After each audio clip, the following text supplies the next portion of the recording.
Good morning friends and my students, myself Abhishek Kumar. आज हम लोग DC machines and transformer subject का lecture number 16 cover करेंगे।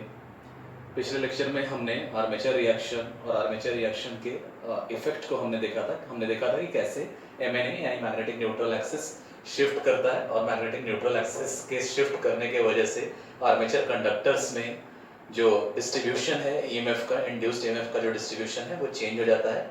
वो असर हमने देखा।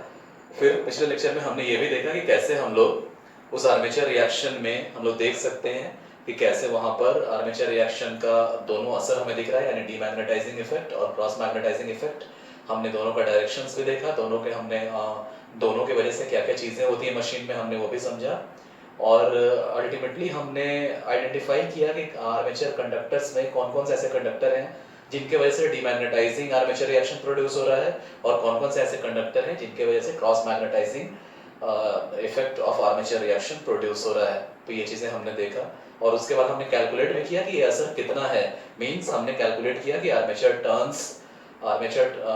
टर्न्स डीमैग्नेटाइजिंग कितने हैं, आर्मेचर टर्न्स पर पोल डीमैग्नेटाइजिंग कितने हैं, और आर्मेचर टर्न्स पर पोल क्रॉस मैग्नेटाइजिंग कितने हैं। तो इफेक्टिवली हमने वैल्यू को भी फाइंड आउट किया। हमने देखा कि कौन कौन से कंडक्टर रिस्पॉन्सिबल हैं, हमने आइडेंटिफाई किया कि कौन कौन से कंडक्टर रिस्पॉन्सिबल हैं डीमैग्नेटाइजिंग इफेक्ट प्रोड्यूस करने के लिए, और कौन कौन से आर्मेचर कंडक्टर्स रिस्पॉन्सिबल हैं क्रॉस मैग्नेटाइजिंग इफेक्ट प्रोड्यूस करने के लिए। और अल्टीमेटली हमने वैल्यू को भी फाइंड आउट किया, यानी हमने आर्मेचर टर्न्स डीमैग्नेटाइजिंग पर पोल भी फाइंड आउट किया, हमने आर्मेचर टर्न्स क्रॉस मैग्नेटाइजिंग पर पोल भी फाइंड आउट किया। आगे फर्दर उसके आगे के लेक्चर में हम बहुत सारी चीज़ों को देखेंगे और आज कम्यूटेशन के कंसेप्ट को भी हम लोग समझेंगे, क्योंकि होता क्या है कि आर्मेचर रिएक्शन और कम्यूटेशन दोनों एक दूसरे से एसोसिएटेड है। तो इन चीज़ों को हम लोग देखेंगे, ठीक है। क्योंकि होता क्या है कि आर्मेचर रिएक्शन की वजह से हमारा कहीं ना कहीं कम्यूटेशन फेलियर होता है, कम्यूटेशन हमारा बेटर नहीं होता है। आर्मेचर रिएक्शन के असर से हम प्रॉपर कम्यूटेशन में हमेशा परेशानी होती है और आपके मशीन में स्पार्किंग होती है कम्यूटेशन प्रॉब्लम्स के रिलेटेड, और इन कम्यूटेशन प्रॉब्लम्स को क्रिएट करने का एक बहुत बड़ा कारण आर्मेचर रिएक्शन भी है। तो इन चीजों को हम लोग देखेंगे।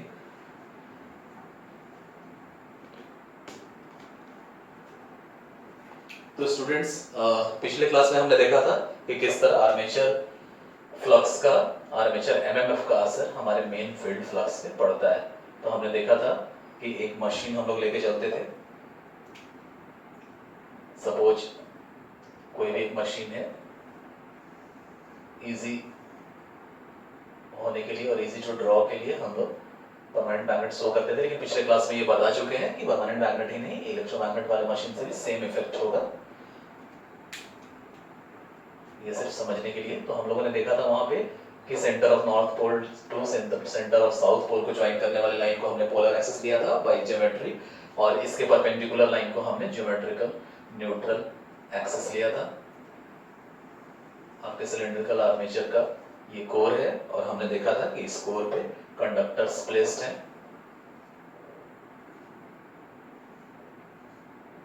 इस कोर पे कंडक्टर्स प्लेस हैं।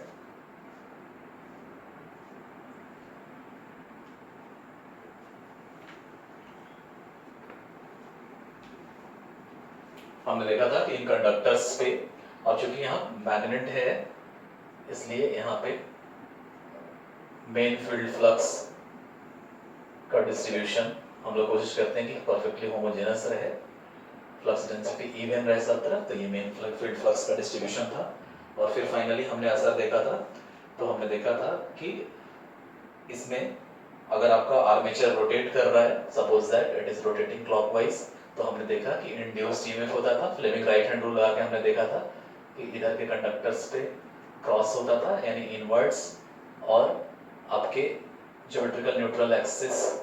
और हमने देखा था ये भी चीज कि जब तक हमने एज्यूम किया कि आर्मेचर रिएक्शन नहीं है, यानी आर्मेचर फ्लक्स का प्रभाव आपके मेन फील्ड फ्लक्स पे नहीं पड़ा है, तो मेन फील्ड फ्लक्स का डिस्ट्रीब्यूशन यूनिफॉर्म है, main field flux perfectly uniform है।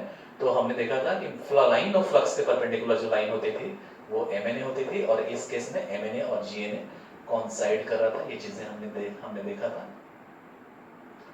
और फ्लेमिंग राइट हैंड रूल से हमने इंड्यूस्ड ईएमएफ का डायरेक्शन निकाला था। बाद में हमने देखा था कि जब आर्मेचर कंडक्टर्स में करंट फ्लो करने लगा और इसका अपना एमएमएफ बना, आर्मेचर एमएमएफ बना, आर्मेचर फ्लक्स बना, तो इसके असर से फ्लक्स के डिस्ट्रीब्यूशन पे अंतर आ गया। और फाइनली जो हमने बनाया था, फाइनली जो मशीन को हमने ड्रॉ किया था,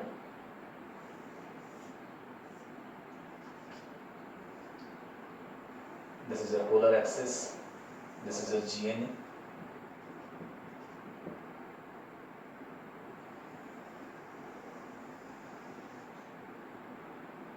उसमें होता क्या था, ये जो कंडक्टर्स प्लेस हैं,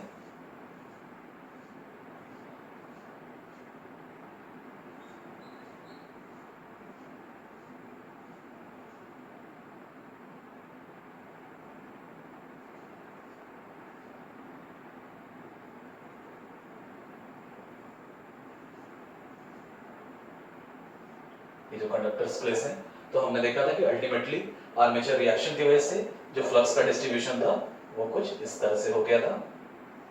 ये सब पिछले क्लासेस में हम लोग कई बार देख चुके हैं। और हम लोग जानते हैं कि GNA इस लाइन ऑफ फ्लक्स के परपेंडिकुलर होगा, तो लाइन ऑफ फ्लक्स ऐसे है तो इसके perpendicular MNA magnetic neutral axis. तो हम जानते हैं कि magnetic neutral axis in line of flux के परपेंडिकुलर होगा।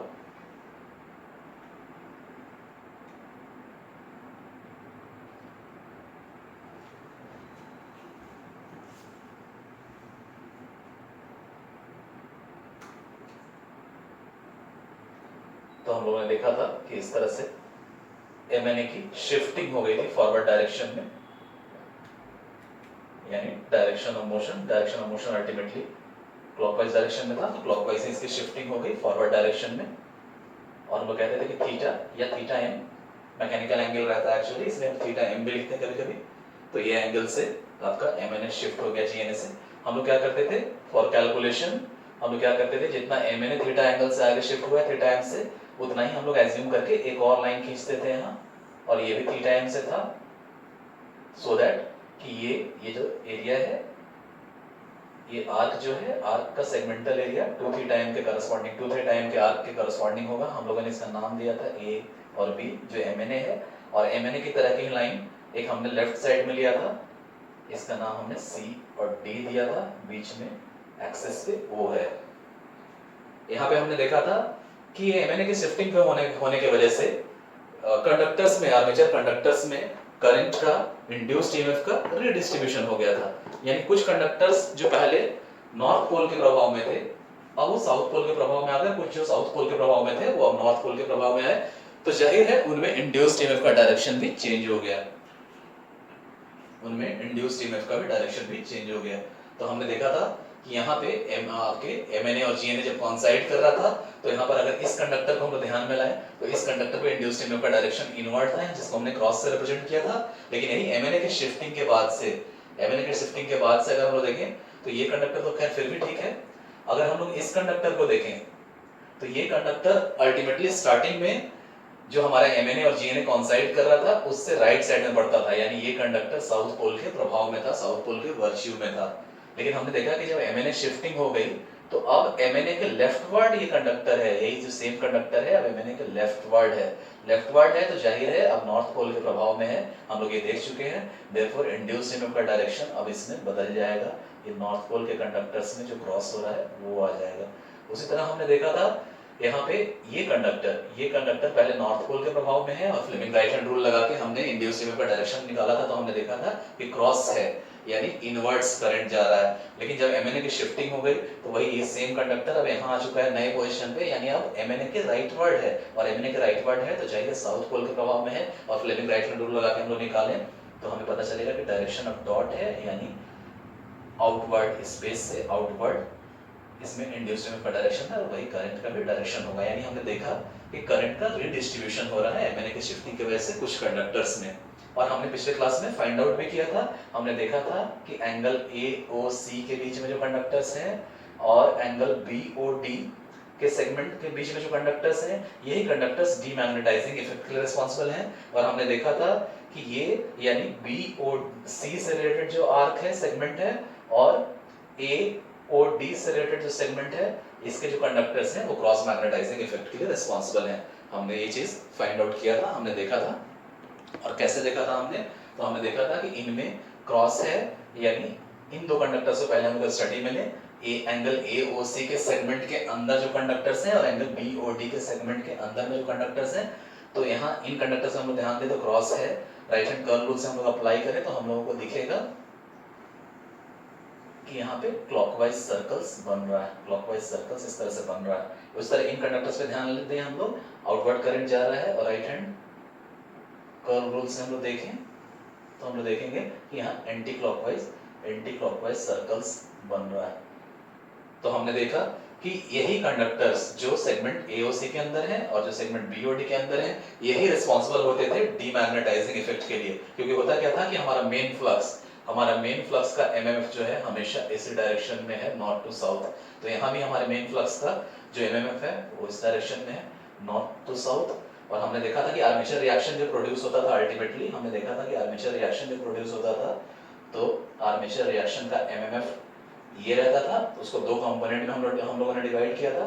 एक हॉरिजॉन्टल कंपोनेंट ये था डीमैग्नेटाइजिंग इफेक्ट, और एक वर्टिकली डाउनवर्ड कंपोनेंट ये था क्रॉस मैग्नेटाइजिंग कंपोनेंट।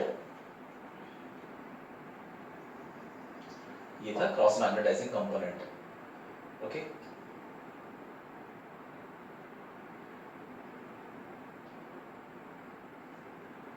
ये था क्रॉस मैग्नेटाइजिंग कंपोनेंट, ये थीटा एम से सेपरेटेड। अब इसमें हम लोग देख सकते हैं कि ये जो डीमैग्नेटाइजिंग कंपोनेंट है ना, वो प्रोड्यूस करने वाले कंडक्टर्स यही हैं जो एंगल AOC के रेटेड सेगमेंट में है और जो BOD से रेटेड सेगमेंट में है। क्योंकि हम यहाँ देख सकते हैं कि आपके आर्मेचर कोर के अंदर इनवर्ड्स इनका डायरेक्शन इस तरफ है, यानी राइट टू लेफ्ट है। आपका main flux left to right है और ये राइट टू लेफ्ट है, यानी demagnetising component of armature reaction इस तरफ है, demagnetising component of armature reaction इस तरफ है।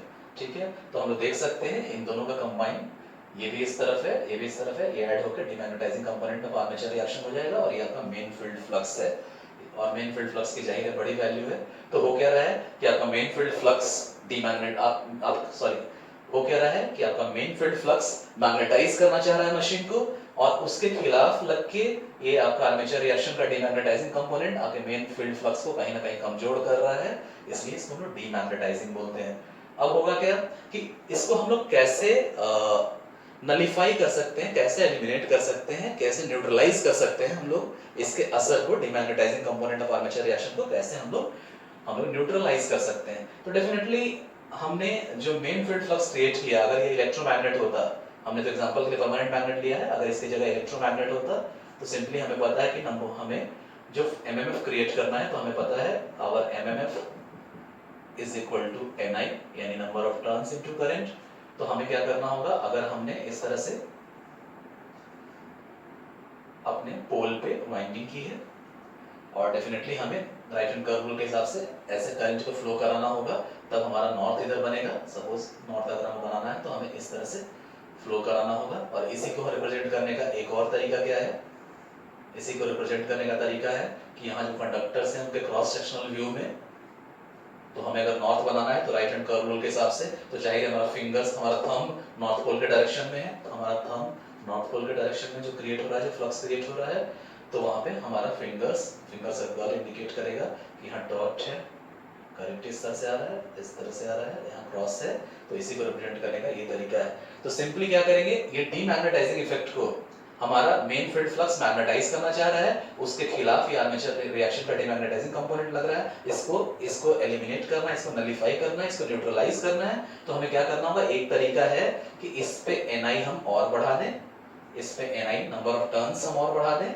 NI बढ़ाना है यानी नंबर ऑफ टर्न्स अगर हम और बढ़ा दें, करंट तो जा ही रहा है उसमें, हम इतना बढ़ा दें कि ये जो FM है इसमें एडिशनल हम इसको स्ट्रॉन्ग कर दें, इधर से नंबर ऑफ टर्न्स बढ़ा के, सो दैट कि इसका असर नलिफाई हो जाए, यानी एडिशनल टर्न्स देके हम FD के बराबर और फ्लक्स क्रिएट कर दें। तो होगा कि ये FD कैंसिल हो जाएगा और हमारा जरूरत के हिसाब से फ्लक्स बना रहेगा। तो एक तरीका ये है कि एडिशनल टर्न्स हम अपने मेन फील्ड फ्लक्स पे देके डीमैग्नेटाइजिंग कंपोनेंट को नलिफाई करते हैं, नलिफाई करने की कोशिश करते हैं। और हमने पिछले क्लासेस में कैलकुलेट किया था कि डीमैग्नेटाइजिंग एम्पीयर टर्न्स पर पोल कितने आते हैं। तो हमने देखा था कि डीमैग्नेटाइजिंग एम्पीयर टर्न्स पर पोल हमें मिलते थे कितने, तो वो था थीटा m सफिक्स हमने इसलिए लगाया है कि थीटा मैकेनिकल एंगल है, इसलिए हमने m लगाया है, और ये ZI। तो इतने डीमैग्नेटाइजिंग एम्पियर टर्न्स हमें मिलते थे, ठीक है। अब क्या करना है कि इतने डीमैग्नेटाइजिंग एम्पियर टर्न्स हमें मिल रहे हैं और इसको हमें नलिफाई करने की कोशिश करनी है, इसको हमें कम करने की कोशिश करनी है। तो जाहिर है नंबर ऑफ टर्न्स इधर हमें बढ़ाना होगा। तो ये हमें मिलता था क्या, ये डीमैग्नेटाइजिंग एम्पियर टर्न्स था, ठीक है।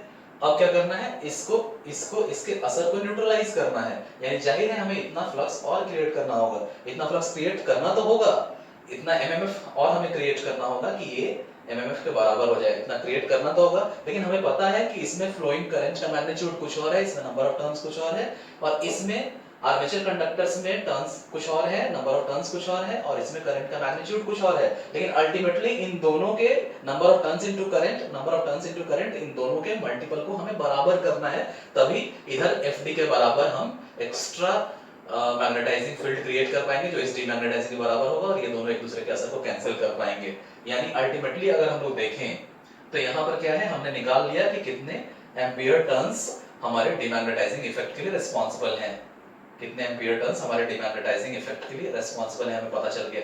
अब हमें इसके बराबर करना है, ये एम्पियर टर्न्स मींस एनआई, यानी हमने एमएमएफ निकाल लिया, एमएमएफ इसका डीमैग्नेटाइजिंग इफेक्ट का निकाल लिया। अब उतना ही एमएमएफ हमें फील्ड पर एडिशनल देना होगा। तो सपोज दैट फील्ड में करंट कोई भी जा रहा हो मैग्नेटिक फील्ड में, तो अगर हम लोग इसमें दो तरह का केस देख सकते हैं, अगर आपका शंट मशीन है कि सीरीज मशीन है। अगर शंट मशीन होगा तो फील्ड में जाहिर है shunt component of field current जा रहा होगा, फील्ड करंट जो होगा वो शंट करंट होगा। तो हमें करना क्या है कि एडिशनल जो इस पे एमएमएफ क्रिएट करना है, तो shunt current into number of turns हमें इसमें क्रिएट करना है, ठीक है। यानी अगर हम लोग देखें तो नंबर ऑफ टर्न्स एडिशनली हमें कितना बढ़ाना है, नंबर ऑफ टर्न्स एडिशनली हमें कितना बढ़ाना है, वो हम इससे कैलकुलेट करके ला सकते हैं शंट मशीन के केस में, ठीक है। क्योंकि हमें पता है कि आर्मेचर कंडक्टर्स का एम्पियर टर्न्स जो डीमैग्नेटाइजिंग के लिए इफेक्ट के लिए रिस्पांसिबल है उसको हमने निकाल लिया है। एडिशनल आपको एमएमएफ क्रिएट करके इस इफेक्ट को न्यूट्रलाइज करना है, यानी इतने टर्न्स आपको और बढ़ाने होंगे आपके शंट मशीन में, तो हम इसको इस इफेक्ट को डीमैग्नेटाइजिंग इफेक्ट को न्यूट्रलाइज कर सकते हैं। वहीं अगर आपका सीरीज मशीन रहता है तो हमें पता है कि वहां की जो फील्ड वाइंडिंग होती है उसमें जो करंट जाता है सीरीज फील्ड करंट, तो वो आर्मेचर करंट के बराबर होता है। यानी इस केस में क्या होता है, अगर आपका सीरीज मशीन है तो आपको कितने नंबर ऑफ टर्न्स देने होंगे, तो ampere turns demagnetising divided by आईए जो आर्मेचर वाला है, इसको हम लोग कैपिटल से भी लिख सकते हैं, स्मॉल से भी लिख सकते हैं, स्मॉल नोटेशन ही हम ज्यादा यूज करते हैं। तो इतना एक्स्ट्रा टर्न्स आपको पर पोल पे इतने इतना एक्स्ट्रा टर्न रखना होगा अगर हमें डीमैग्नेटाइजिंग इफेक्ट को कंपनसेट करना है, डीमैग्नेटाइजिंग इफेक्ट को न्यूट्रलाइज करना है। इतना हमें सीरीज मशीन के केस में करना होगा और इतना हमें शंट मशीन के केस में एडिशनल टर्म देना होगा, सो दैट कि हम न्यूट्रलाइज कर सके demagnetising effect of armature reaction को। अब आ जाते हैं क्रॉस मैग्नेटाइजिंग इफेक्ट को कैसे हम लोग न्यूट्रलाइज करेंगे। तो हमने देखा था क्रॉस मैग्नेटाइजिंग इफेक्ट कैसे होता था, तो हमने देखा था क्रॉस मैग्नेटाइजिंग इफेक्ट के लिए, क्रॉस मैग्नेटाइजिंग इफेक्ट में ये जो आर्मेचर कंडक्टर्स रिस्पांसिबल थे, यानी आपके एंगल BOC के, वहां पे हमने देखा था इनका फ्लक्स इस तरह से बनता है, और राइट हैंड कर्व रूल के हिसाब से हम लोग देखेंगे तो ये क्लॉकवाइज सर्कल्स है, ये क्लॉकवाइज सर्कल्स है। वहीं इनका, तो ये राइट हैंड कर्व रूल के हिसाब से हम लोग देखेंगे, राइट हैंड कर्व रूल के हिसाब से तो ये आपका एंटी क्लॉकवाइज सर्कल्स है। तो इसमें भी हम लोग देख सकते हैं कि आर्मेचर सिलेंडर के अंदर, आर्मेचर कोर के अंदर में जो आपका फ्लक्स का डायरेक्शन है इन कंडक्टर्स और इन कंडक्टर्स की वजह से वो डाउनवर्ड है, जो कि आपका cross magnetising component of armature reaction है, और यही आपके मेन फ्लक्स के डिस्ट्रीब्यूशन को डिस्टॉर्ट, उसके शेप को डिस्टॉर्ट करता है। तो क्रॉस मैग्नेटाइजिंग एम्पियर टर्न्स है, तो हमने देखा कि अंदर में ये डाउनवर्ड है, अंदर में डाउनवर्ड है। तो एक सबसे आसान तरीका क्या हो सकता है कि अगर यहाँ पे जो हम लोग मशीन, हम लोग जो फील्ड क्रिएट करने के लिए पोल्स को यूज कर रहे हैं, तो अगर हमने देख लिया कि डीमैग्नेटाइजिंग इफेक्ट को कैसे न्यूट्रलाइज करते हैं, और आगे हम लोग क्रॉस मैग्नेटाइजिंग इफेक्ट को कैसे न्यूट्रलाइज करेंगे। तो एक बहुत बेहतरीन तरीका हो सकता है कि अगर हम लोग जो हमारा पोल्स है, सपोज दैट ये मशीन अगर इलेक्ट्रोमैग्नेट्स का है, यहाँ पे मैग्नेटिक फ्लक्स जो हम लोग क्रिएट कर रहे हैं, मेन फील्ड फ्लक्स जो क्रिएट कर रहे हैं वो इलेक्ट्रोमैग्नेट से क्रिएट कर रहे हैं, this is your pole core, और ये आगे में पोल शू है, और इस तरह से नॉर्थ बनाने के लिए जो पहले डिस्कस किए थे, इस तरह आपके मेन फील्ड वाइंडिंग के कंडक्टर्स के क्रॉस सेक्शन को हम लोग दिखा रहे हैं, dot dot cross cross, so that कि यहाँ से नॉर्थ क्रिएट हुआ। तो एक तरीका है, ये कंडक्टर्स, इन कंडक्टर्स के वजह से इस तरह का मैग्नेटिक फ्लक्स क्रिएट हो रहा है जो आपके मेन फील्ड फ्लक्स को मेन फील्ड फ्लक्स को डिस्टॉर्ट कर रहा है, ये क्रॉस मैग्नेटाइजिंग इफेक्ट। इसे अगर हमें मिनिमाइज करना है तो अगर हम ऐसा करें कि कोर के आपके पोल कोर के जो पोल शू वाला जो पोर्शन है उस पे हम कंडक्टर इस तरह से दे दें, कंडक्टर इस तरह से, जिस तरह आपके आर्मेचर कोर में कंडक्टर इस तरह से है, ठीक है, उस तरह से एम्बेड कर दें और ये कंडक्टर्स को हम लोग सीरीज में रखते हैं। बस यही है कि सीरीज में रखते हैं और इनका कनेक्शन ऐसे करते हैं कि इस नॉर्थ पोल के, या इधर साउथ पोल होता, इस पोल के प्रभाव में जितने कंडक्टर्स, आर्मेचर कंडक्टर्स आ रहे हैं उस तरह उसके जस्ट अपोजिट में इसमें करंट फ्लो हो। इसके प्रभाव में जितने आर्मेचर कंडक्टर्स आ रहे हैं उसमें जिस डायरेक्शन में करंट फ्लो हो रहा है उसके अपोजिट में इसमें फ्लो हो।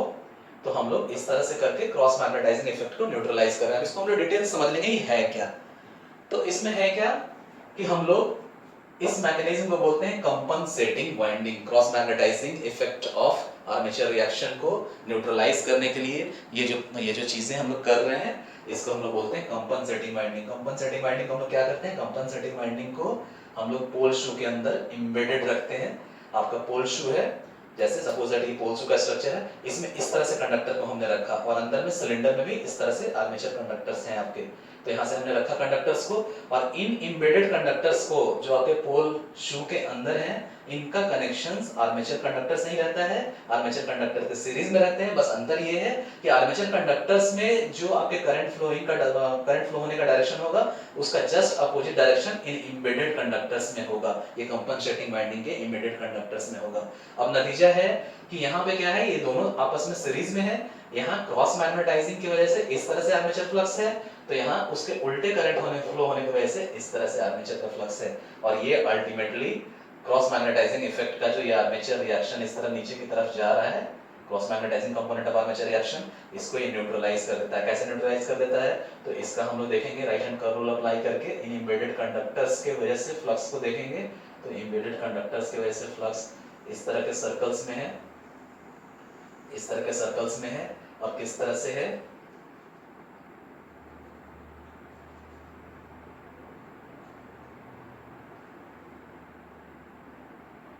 तो इस तरह से है। अब नतीजा होता क्या है कि यहाँ पे ये जो असर है आपके मशीन के अंदर जो ये कंपोनेंट्स दिख रहे हैं, इन कंपोनेंट्स को ये कंपनसेटिंग वाइंडिंग का फ्लक्स क्रिएट होके ये जो अंदर वाले कंपोनेंट हैं उसको न्यूट्रलाइज कर देता है। ये जो अंदर वाले कंपोनेंट्स हमें दिख रहे थे जो डाउनवर्ड थे, cross magnetising effect of armature reaction थे, उनके खिलाफ लग के, चूंकि ये सीरीज में है, आर्मेचर कंडक्टर्स के सीरीज में ये कंपनसेटिंग वाइंडिंग्स रहती है, कंपनसेटिंग कंडक्टर्स रहते हैं। और ये इनको हम इस तरह से अरेंज करते हैं कि इनकी पोलैरिटी अपोजिट हो जाती है। यानी कंडक्टर जब जिस समय इसमें क्रॉस है, यानी जिस समय आर्मेचर में कंडक्टर्स में करंट अंदर की तरफ जा रहा है उसी समय इसमें आपके कंपनसेटिंग वाइंडिंग के कंडक्टर्स में करंट बाहर की तरफ जा रहा है। और जाहिर है दोनों का उल्टा मैग्नेटिक फ्लक्स अपोजिट डायरेक्शन बन रहा है, क्योंकि आपके आर्मेचर कंडक्टर्स का फ्लक्स इस तरह से क्लॉकवाइज सर्कल्स में है तो ये एंटी क्लॉकवाइज सर्कल्स में है। और अंदर आर्मेचर कोर के अंदर हम लोग देखते थे तो आर्मेचर कोर के अंदर इन आर्मेचर कंडक्टर्स की वजह से जो फ्लक्स था वो आपका क्रॉस मैग्नेटाइजिंग इफेक्ट प्रोड्यूस करता था। उसके जस्ट खिलाफ, उसके जस्ट अपोजिट में ये इसने अपना फ्लक्स क्रिएट कर दिया और ये डायरेक्शन एक्चुअली इसको कैंसिल आउट कर देता है। तो इस तरह हम लोग क्रॉस मैग्नेटाइजिंग एम्पियर टर्न्स देके, और क्रॉस मैग्नेटाइजिंग एम्पियर टर्न्स को कहाँ देते हैं तो हम लोग पोल शू में देते हैं। जिस तरह आपका आर्मेचर है तो आर्मेचर का जिस तरह से सिलेंडर है, आर्मेचर का सिलेंडर, आर्मेचर का ड्रम जो है, इसमें हम लोग इस तरह से कंडक्टर को रखते हैं। उस तरह आपका जो पोल शू है इसमें भी कंडक्टर हम लोग इस तरह रखते हैं। यानी ये हो गया आर्मेचर का कंडक्टर, उसके जस्ट सामने ये हो गया आपके पोल शू के अंदर एम्बेडेड कंडक्टर जो कंपनसेटिंग वाइंडिंग के कंडक्टर है। ये हो गए आपके आर्मेचर के कंडक्टर्स, ये हो गए आपके आर्मेचर के कंडक्टर्स जो आर्मेचर ड्रम में है। और ये कंपनसेटिंग वाइंडिंग ये जो पोल शू है, पोल शू के कंडक्टर्स हो गए। दोनों एक दूसरे से सीरीज में कनेक्टेड है। बस अंतर ये है कि इसमें अगर करंट अंदर की तरफ जाता है तो इसमें करंट बाहर की तरफ आता है, ये उल्टा रहता है। और इसकी वजह से दोनों का फ्लक्स एक दूसरे को काउंटर बैलेंस करता है और ये cross magnetising effect of armature reaction को न्यूट्रलाइज करता है, नलीफाई करता है, एलिमिनेट करता है। तो इस तरह हम लोग ने देखा कि किस तरह पहले हम लोगों ने देखा डीमैग्नेटाइजिंग इफेक्ट को न्यूट्रलाइज करने के लिए, अब क्रॉस मैग्नेटाइजिंग। तो जाहिर है क्रॉस मैग्नेटाइजिंग के लिए भी हम लोग इसमें यहाँ पे कंडक्टर्स को रख रहे हैं। इसका अब क्रॉस मैग्नेटाइजिंग इम्पीडेंस को कितना हमें ये करना होगा, कितने कंडक्टर्स रखने होंगे, उन्हें देखना है। तो हम लोग करते क्या है कि अगर सपोज दैट जेडे हमारा आर्मेचर कंडक्टर्स है और उन आर्मेचर कंडक्टर से फ्लो होने वाला करंट अगर आई है, और हम लोग पिछले क्लासेस में देख चुके हैं कि ये आई यानी हर एक आर्मेचर कंडक्टर से फ्लो होने वाला करंट होता कितना था। तो अगर आपके पूरे आर्मेचर से आई करंट फ्लो हो रहा है तो हर एक कंडक्टर से फ्लो होगा, तो वो होगा वेव वाइंडिंग के केस में IA/2, क्योंकि वेव वाइंडिंग में दो पैरेलल पाथ्स होते हैं, और लैप वाइंडिंग के केस में IA/P नंबर ऑफ पोल्स, क्योंकि हमें पता है लैप वाइंडिंग में number of parallel paths number of poles के बराबर होते हैं। तो अगर टोटल आर्मेचर करंट IA है तो एक कंडक्टर से होके जाने वाला करंट जो I होगा वो IA/2 होगा वेव वाइंडिंग के केस में, क्योंकि यहाँ नंबर ऑफ पैरेलल पाथ्स 2 हैं, और IA/P होगा क्योंकि number of parallel paths P होते हैं लैप वाइंडिंग के केस में। ठीक है, तो इसमें हम लोग लेके चलते हैं। अब इसी में क्या है, नंबर ऑफ पैरेलल पाथ्स को एक्चुअली हम A से इंडिकेट करते हैं। तो इस रूल को हम लोग जनरलाइज कर सकते हैं, लैप और वेव के लिए जो रूल है उसको हम जनरलाइज कर सकते हैं कि हर एक आर्मेचर कंडक्टर से होके फ्लो होने वाला करंट कितना होगा, तो total armature current divided by number of parallel path, और यही A की वैल्यू 2 हो जाएगी वेव के केस में, A की वैल्यू P हो जाएगी लैप के केस में। तो इसको हम लोग सिंपली लिख सकते हैं ये, ठीक है, यानी इतना कंडक्टर्स जो है फ्लक्स अपना इतना एमएमएफ प्रोड्यूस कर रहा है। ठीक है, टर्न्स के स्पेसिफिक, और जो टर्न्स है उनके कंडक्टर के स्पेसिफिक। अब हमें इसमें क्या है, एडिशनल कंडक्टर हमें देना है। तो सपोज दैट जेडसी कंडक्टर्स हमने कंपनसेटिंग वाइंडिंग के दिए हैं इस क्रॉस मैग्नेटाइजिंग इफेक्ट को कंपनसेट करने के लिए। अब जाहिर है इसमें हमें क्या करना है, हमें कोशिश करनी है कि जितना एमएमएफ क्रॉस मैग्नेटाइजिंग नीचे बन रहा है आर्मेचर कंडक्टर्स की वजह से, उतना ही अपोजिट डायरेक्शन में ऊपर की तरफ हम बना दें एमएमएफ इन कंपनसेटिंग वाइंडिंग के कंडक्टर्स की वजह से। यानी जाहिर है दोनों के फ्लक्स को दोनों के एमएमएफ को हमें बराबर करने की कोशिश करनी है। तो कब होगा, ठीक है। अब एक चीज हमें देखना है, एक चीज हमें ध्यान देना है, इसमें जो हम लोगों ने सर्किट देखा था, हम लोगों ने लैप वाइंडिंग और वेव वाइंडिंग का जो हमने डेवलप डायग्राम हम लोगों ने ड्रॉ किया था, तो वहां एक चीज हम लोग देखते थे कि दोनों के केस में नंबर ऑफ पैरेलल पाथ्स। तो हम लोगों ने देखा था जो डेवलप डायग्राम का हम लोग एग्जांपल लिए थे, और हम जानते हैं कि लैप वाइंडिंग के केस में number of parallel paths P हो जाता है in the case of lap winding, और वेव वाइंडिंग के केस में नंबर ऑफ पैरेलल पाथ्स 2 के बराबर हो जाता है in the case of wave.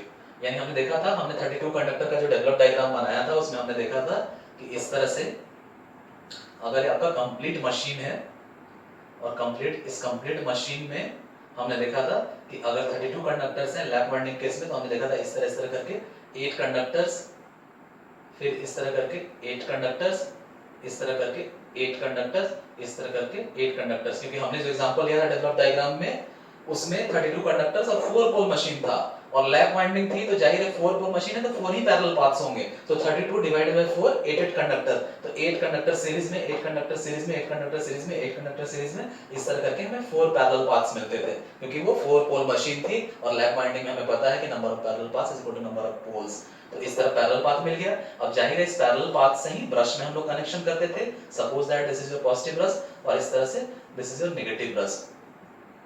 तो होता क्या था कि ये आया हमारा आर्मेचर करंट, जो पूरा का पूरा आर्मेचर करंट है, ठीक है। और डेफिनेटली इसके हिसाब से हम लोग देखते हैं कि अगर एक कंडक्टर से होके गुजरने वाला करंट, किसी भी कंडक्टर से होके गुजरने वाला करंट है, तो सिंपली हम लोग कह सकते हैं IA/A, और इस केस में A number of parallel paths, A is equal to lap winding है, तो ये IA जा रहा है। अब होता क्या है कि हम लोग यहाँ पे जो कनेक्शन कर रहे हैं, इन कंपनसेटिंग वाइंडिंग को जो कनेक्शन दे रहे हैं, वो एक्चुअली यहाँ से मशीन से निकल के ब्रश से निकलने वाला करंट, ब्रश से जो होके निकल गया एक्सटर्नल सर्किट में करंट, जाहिर है उसका कनेक्शन यहाँ पे देंगे। तो ये एक बड़ा अंतर है, हमें ध्यान देना है। इन कंडक्टर्स में हमने देखा ये जो कंडक्टर्स हैं आपके आर्मेचर कोर पे जो प्लेस कंडक्टर हैं, वो कंडक्टर्स एक्चुअली यहाँ है पैरेलल पाथ्स में। तो इन कंडक्टर्स में, इन आर्मेचर कंडक्टर्स में जो यहाँ है पैरेलल पाथ्स में, इनमें जो करंट फ्लो हो रहा है वो IA/A है, और ये लैप वाइंडिंग है इसलिए इस केस में IA/P हो रहा है, ठीक है। लेकिन यहाँ इन कंडक्टर्स को, कंपनसेटिंग वाइंडिंग के कंडक्टर्स को जो हम लोग करंट दे रहे हैं, वो टोटल आर्मेचर करंट निकल के जो यहाँ जा रहा है आपके ब्रश से होने के बाद एक्सटर्नल सर्किट में, वहां से कनेक्शन हम लोग इसको देते हैं। यानी अंतर है कि भले ही ये दोनों सीरीज में है, लेकिन इन कंडक्टर्स में चूंकि ये पैरेलल पाथ के अंदर है, इन कंडक्टर्स में IA/1 करंट फ्लो हो रहा है, यहाँ कैपिटल है नंबर ऑफ पैरेलल पाथ्स है। लेकिन इन कंडक्टर्स में भले ही दोनों आपस में सीरीज में है, लेकिन इन कंडक्टर्स में जो आपके कंपनसेटिंग वाइंडिंग है, जो आपके पोल शू पर प्लेस है, इनमें IA करंट ही फ्लो हो रहा है, इनमें IA करंट ही फ्लो हो रहा है। तो यहाँ क्या हो जाएगा, ये आपका IA हो जाएगा, ठीक है। तो IA कैंसिल हो गया, यानी ZC। तो आपको कंपनसेटिंग वाइंडिंग के कंडक्टर्स कितने देने हैं, तो वो आ गया आपका आर्मेचर कंडक्टर्स बाय A। इतने कंडक्टर्स आपको कंपनसेटिंग वाइंडिंग में रखने हैं आपका cross magnetising effect of armature reaction को एलिमिनेट करने के, न्यूट्रलाइज करने के लिए। ओके स्टूडेंट्स, तो हमने देखा कि किस तरह से दोनों इफेक्ट को, आर्मेचर रिएक्शन के दोनों इफेक्ट को, डीमैग्नेटाइजिंग इफेक्ट को और क्रॉस मैग्नेटाइजिंग इफेक्ट को हम लोग न्यूट्रलाइज कर सकते हैं। तो हमने देखा कि कैसे डीमैग्नेटाइजिंग इफेक्ट को न्यूट्रलाइज करने के लिए हम लोग अपने मेन फील्ड फ्लक्स पे एडिशनल टर्न्स दे सकते हैं, और एडिशनल टर्न्स देके हम लोग demagnetising effect of armature reaction को न्यूट्रलाइज कर सकते हैं। उस तरह हमने देखा cross magnetising effect of armature reaction, जो फ्लक्स नीचे की तरफ था उसको हम लोग कंपनसेट करने के लिए कंपनसेटिंग वाइंडिंग देते थे, उसको न्यूट्रलाइज करने के लिए कंपनसेटिंग वाइंडिंग देते थे। इस तरह पोल शू पर एम्बेडेड कंडक्टर्स देते थे, और इस तरह हम लोग नंबर ऑफ एडिशनल कंडक्टर्स को पोल शू पर एम्बेड करते थे, सो दैट कि क्रॉस मैग्नेटाइजिंग इफेक्ट को न्यूट्रलाइज करते थे। एक और तरीका होता है क्रॉस मैग्नेटाइजिंग इफेक्ट को न्यूट्रलाइज करने का, उसका हमें बहुत फायदा मिलता है। जैसे ये तरीका है ना कंपनसेटिंग वाइंडिंग को यूज करने का, ये तरीका सिर्फ और सिर्फ आपका cross magnetising effect of armature reaction को न्यूट्रलाइज करता है। लेकिन आगे चल के हम लोग देखेंगे, एक हम लोग यूज करते हैं मशीन्स में इंटरपोल्स, जिसको हम लोग कंपोल्स भी बोलते हैं। इंटरपोल और कंपोल्स यूज करने का फायदा है कि वहां दो तरह से हमें फायदा मिलता है। इंटरपोल्स हमें ये cross magnetising effect of armature reaction, ये जो नीचे की तरफ जा रहा है, cross magnetising effect of armature reaction को भी न्यूट्रलाइज करने में हेल्प करता है। प्लस आगे चल के जो हम लोग कम्यूटेशन देखेंगे, कम्यूटेशन को बेटर बनाने में भी हेल्प करता है। तो हम लोग cross magnetising effect of armature reaction को हम लोग कंपनसेटिंग वाइंडिंग देके भी दूर करते हैं, लेकिन अगर हम लोग इंटरपोल्स कंपोल्स देके क्रॉस मैग्नेटाइजिंग इफेक्ट को न्यूट्रलाइज करने की कोशिश की, तो उसका एक एडिशनल फायदा मिलता है, जो कम्यूटेशन को बेटर बनाने में भी वो हेल्प करता है। तो उसका टू फोल्ड इफेक्ट है, दो तरह से इफेक्ट है, जिसको हम लोग आगे चल के देखेंगे। अब होता क्या है ना कि थोड़ा सा और जान ले हम लोग कंपनसेटिंग वाइंडिंग के केस में। होता क्या है कि कंपनसेटिंग वाइंडिंग में बहुत सारी मुश्किलें हैं। आपको पोल शू में जाहिर है स्लॉट्स एडिशनल काटना होगा, आपको पोल शू में एडिशनल स्लॉट्स बनाना होगा, सो दैट कि कंडक्टर्स को इस तरह के मैकेनिज्म में रखा जा सके, उसमें एम्बेड किया जा सके। जाहिर है ये मशीन को और बल्कि और कॉम्प्लिकेटेड बनाता है। तो होता क्या है कि नॉर्मली स्मॉल रेटिंग वाले मशीन में हम लोग कंपनसेटिंग वाइंडिंग नहीं यूज करते हैं, लेकिन लार्ज मशीन्स में और खासकर फ्लक्चुएटिंग लोड में, जैसे हमने एक आपको रिकॉल करा दें, जैसे पहले हमने देखा था, तो पहले हमने चर्चा की थी कि जब तक फ्लक्स का डिस्ट्रीब्यूशन हम लोग यूनिफॉर्म मान रहे हैं, यानी हम लोग आर्मेचर रिएक्शन को नेग्लेक्ट करके जब तक चल रहे हैं, तब तक हम लोग मानते थे कि ब्रश को हम लोग इस पोजीशन पे लाते थे। ये पिछले क्लासेस में मैं आपको बता चुका हूं कि इस पोजीशन पे ब्रश क्यों रखते थे, क्योंकि जब कॉइल आपका इस पोजीशन पे रहेगा तो वहां पर इंड्यूस्ड ईएमएफ मिनिमम होगा, और इसी पोजीशन पे हम लोग कोशिश करते हैं कि ब्रश एक सेगमेंट को छोड़ के दूसरे सेगमेंट में जाए, और जाहिर एक सेगमेंट को छोड़ के दूसरे सेगमेंट में जब ब्रश जाएगा तो वहां स्पार्किंग को मिनिमाइज करने का सबसे अच्छा तरीका है कि अगर आपके कॉइल में कोई ईएमएफ इंड्यूस ही नहीं हुआ, तो जाहिर है आपके कॉइल में कोई करंट नहीं फ्लो होगा, और आपके कॉइल में कोई करंट फ्लो नहीं होगा, तो जाहिर है ब्रश एक सेगमेंट को छोड़ के दूसरे सेगमेंट में जाएगा भी तो भी कोई स्पार्किंग नहीं होगी। तो हम लोग करते क्या थे कि यहाँ एमएनए और जीएनए कॉन्साइड करा, जब तक हमने आर्मेचर रिएक्शन पर नेग्लेक्ट करके चला है, तो हम लोग ब्रश को रखते थे। लेकिन हमने देखा था पिछले क्लास में, हमने डिस्कस किया था कि जैसे आपका एमएनए शिफ्ट कर जाता है, तो जाहिर है अब ब्रश के पोजीशन को हमें शिफ्ट करना पड़ेगा। तो किसी किसी मशीन में हम लोग रेटेड वैल्यू को कैलकुलेट करके एमएनए को शिफ्ट, एमएनए के हिसाब से ब्रश के एक्सिस को हम लोग प्लेस करते थे। लेकिन होता क्या है कि जब लार्ज मशीन्स हम लोग यूज करेंगे, जैसे रोलिंग मिल मशीन्स है, आपका जो लोड यानी बड़े बड़े बल्क, बड़े बड़े पत्थर को तोड़ने वाले जो मशीन से जुड़े हुए जो आपके जनरेटर्स हैं या मोटर्स हैं, उस केस में क्या होता है कि वैरिंग लोड के चलते जो ऐसे आपके जनरेटर्स हैं जो ऐसी जगह सप्लाई दे रहे हैं जहाँ लोड बराबर वैरी कर रहा है, तो उस केस में क्या होता है, हमने देखा कि आर्मेचर कंडक्टर्स में जो करंट फ्लो हो रहा है वो लोड के प्रोपोर्शनल है। लोड कम और ज्यादा होगा तो डेफिनेटली आर्मेचर कंडक्टर्स, क्योंकि सारा करंट आपके आर्मेचर से होकर जा रहा है, तो आर्मेचर कंडक्टर्स के करंट पे असर होगा। करंट पे असर होगा तो हमें पता है कि जो हमारा एमएमएफ है वो एनआई है, और even phi is proportional to NI. तो हमारे फ्लक्स पे और हमारे एमएमएफ पे अंतर आएगा और नतीजा है कि लोड के कम होने और ज्यादा होने से ये एमएमएफ भी शिफ्ट करता रहेगा, एमएमएफ से शिफ्ट करता रहेगा। कम लोड हुआ तो एमएनए थोड़ा कम शिफ्ट करेगा जीएनए से, ज्यादा लोड हुआ तो जीएनए से ज्यादा शिफ्ट करेगा। तो ये एमएनए का फ्लक्चुएशंस या फ्लक्स का फ्लक्चुएशन, फ्लक्स के डायरेक्शन का फ्लक्चुएशंस, फ्लक्स के डायरेक्शन के फ्लक्चुएशंस की वजह से ये जो आपका फ्लक्स है इसके परपेंडिकुलर एमएनए है, फ्लक्स के डायरेक्शन के फ्लक्चुएशंस की वजह से हमेशा एमएनए शिफ्ट करता रहेगा और एमएनए के शिफ्ट होने की वजह से और भी स्टैटिकली इंड्यूस्ड ईएमएफ आपके आर्मेचर कंडक्टर्स में इंड्यूस हो सकता है। तो ये मशीन के वर्किंग को और कॉम्प्लिकेटेड बना सकता है, मशीन के वेव शेप को डिस्टर्ब कर सकता है और मशीन का जो प्रोडक्शन ऑफ ईएमएफ है उसकी क्वालिटी को डिटेरियोरेट कर सकता है, उसके वेव शेप की क्वालिटी को डिटेरियोरेट कर सकता है। तो जाहिर है जहां फ्लक्चुएटिंग लोड्स है, जहां एमएनए के बार-बार शिफ्ट होने की संभावना है, वहां हम लोग ब्रश एक्सिस को शिफ्ट करने से भी हमें कोई बहुत फायदा नहीं मिलने वाला है क्योंकि एमएनए बार-बार शिफ्ट कर रहा है। तो वहां वैसी मशीन में खासकर हम लोग कंपनसेटिंग वाइंडिंग जरूर देते हैं क्योंकि करंट कम ज्यादा भी हो रहा है तो ये उसके सीरीज में है, ये भी खुद कम ज्यादा होता है, तो जाहिर है इसके फ्लक्स पे जो असर हो रहा है कम और ज्यादा होने का, इसके फ्लक्स पे भी कम असर हो रहा है कम और ज्यादा होने का, ये असर एक दूसरे को न्यूट्रलाइज करते रहते हैं, कंपनसेट करते रहते हैं। तो बड़े मशीन में, लार्ज मशीन में जहां फ्लक्चुएटिंग लोड्स है वहां खास करके हम कंपनसेटिंग वाइंडिंग यूज करते हैं। लेकिन बाकी मशीन्स में जहां फ्लक्चुएटिंग लोड्स नहीं है वहां हम लोग कोशिश करते हैं इंटरपोल्स और कम पोल्स देने का, क्योंकि उसका एक और फायदा जो मैंने पहले बताया था कि उसका एक और फायदा हमें मिलता है कि वो आपके कम्युनिकेशन को बेटर बनाने में भी आपके लिए हेल्प करता है। ठीक है, थैंक यू।